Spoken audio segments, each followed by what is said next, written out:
मोदी ने महंगाई बढ़ा दी। मोदी अवसरवादी है। मोदी घमंडी हो गया है। मोदी हमारी जात का नहीं है। मोदी ने हमको बहुत ही ज्यादा डरा दिया है कि हमारा मंगलसूत्र चला जाएगा। मोदी 10 साल से प्रधानमंत्री है। मोदी ने बेरोजगारी बढ़ा दी है। मोदी के आने से पहले 10 साल पहले तक सभी कलेक्टर हुआ करते थे, सभी के घर में सरकारी नौकरियां थी, लेकिन मोदी ने आने के बाद उन सबकी नौकरियों को खत्म कर दिया। यही अंधविश्वास आपके अंदर फैला है ना।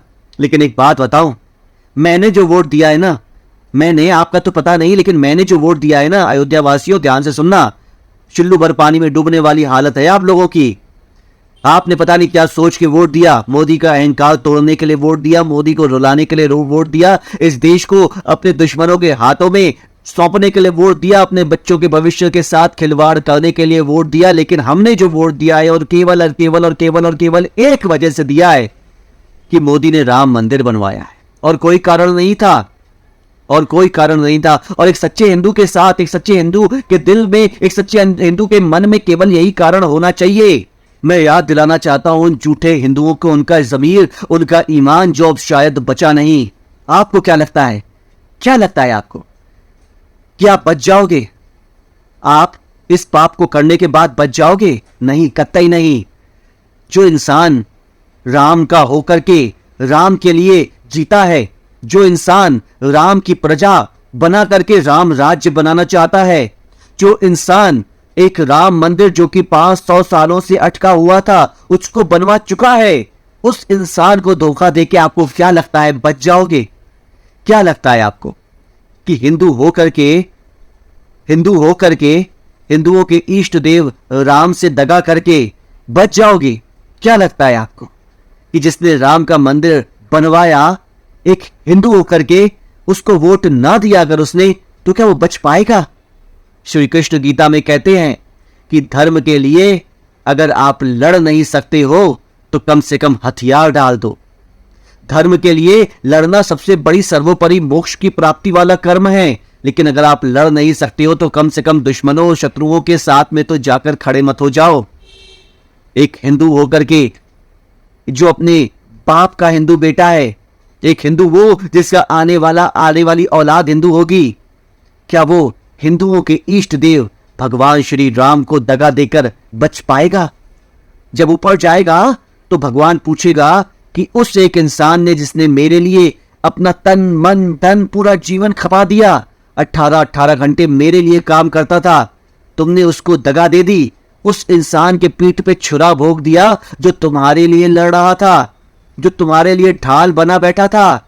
लोग तुम्हें मारने आ रहे थे, लोग तुम्हारी राम की जो यात्रा होती है, नवरात्रि की यात्रा होती है, रामनवमी की यात्रा होती है, उसमें पत्थर फेंक रहे थे। उन पत्थर फेंकने वालों को सता रहा था, उन पत्थर फेंकने वालों के खिलाफ लड़ रहा था, वो तुम्हारे लिए खड़ा था, तुम्हारी ढाल बन के खड़ा था, और तुमने उसके पीठ में छुरा भोग दिया, तो क्या बच पाओगे?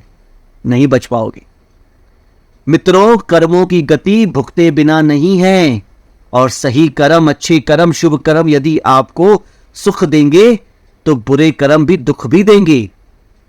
और बुरा कर्म होता है अच्छे का साथ ना देना।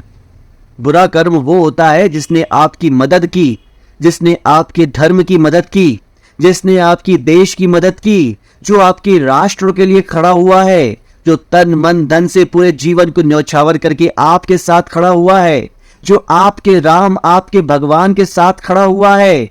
उस इंसान को धोखा देने वाले इतना बड़ा पाप अर्जित करेंगे, इतना बड़ा पाप अर्जित करेंगे कि उनकी आने वाली नस्लें भी पछताएंगी।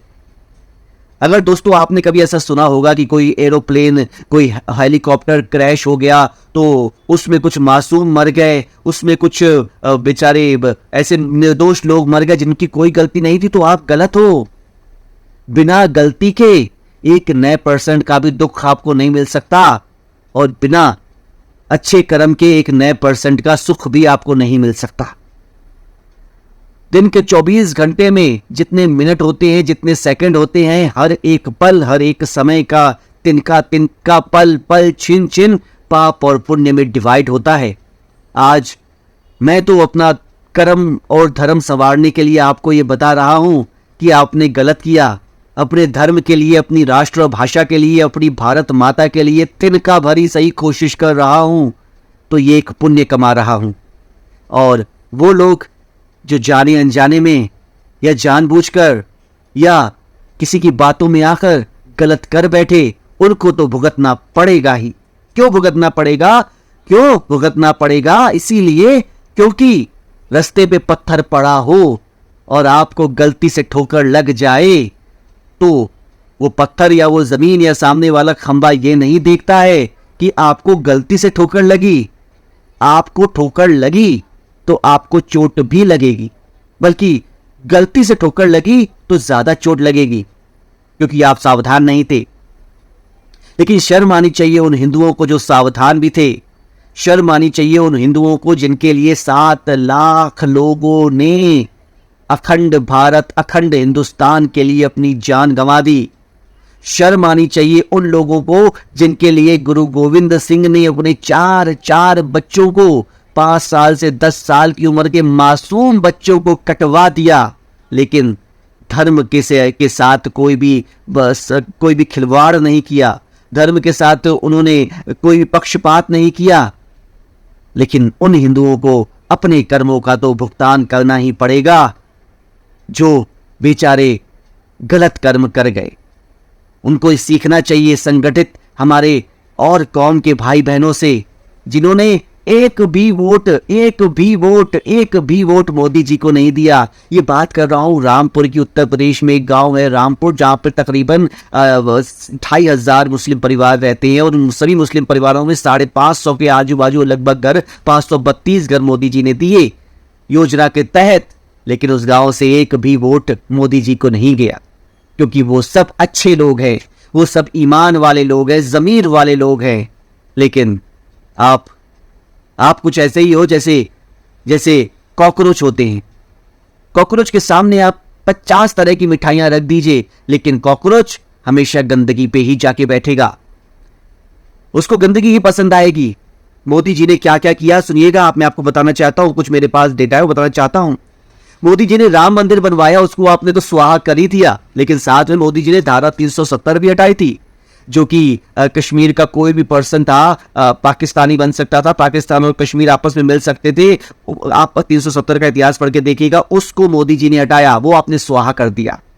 मोदी जी ने 4 करोड़ के लगभग घर दिए गरीबों को, उन गरीबों के घरों को आपने स्वाहा कर दिया। 80 करोड़ का राशन तकरीबन 5 साल से बीजेपी और मोदी फ्री में बांट रहे हैं 80 करोड़ लोगों को, आपने उसे भी स्वाहा कर दिया। यानी कि एक इंसान जो पुण्य पे पुण्य पे पुण्य पे पुण्य कमा रहा है, उस इंसान के कर्मों को, उस इंसान के पीठ में छुरा भोगने वालों को वो राम जी कैसे माफ करेंगे? आए हो खाली हाथ, आप जाओगे खाली हाथ। आप न कपड़ा तिनका भर भी कपड़ा लेके जाओगे, न टुकड़ा भर भी रोटी लेके जाओगे, न ही कतरा भर लेके जाओगे सीमेंट, मोरंग या पत्थर का। बंगले 2 बंगले, महले 2 महले, या बना लो गाड़ियां 10 अपनी, जाना तो खाली हाथ ही है।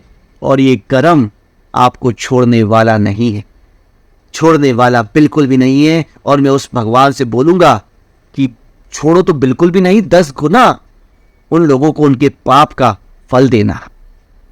जय श्री राम।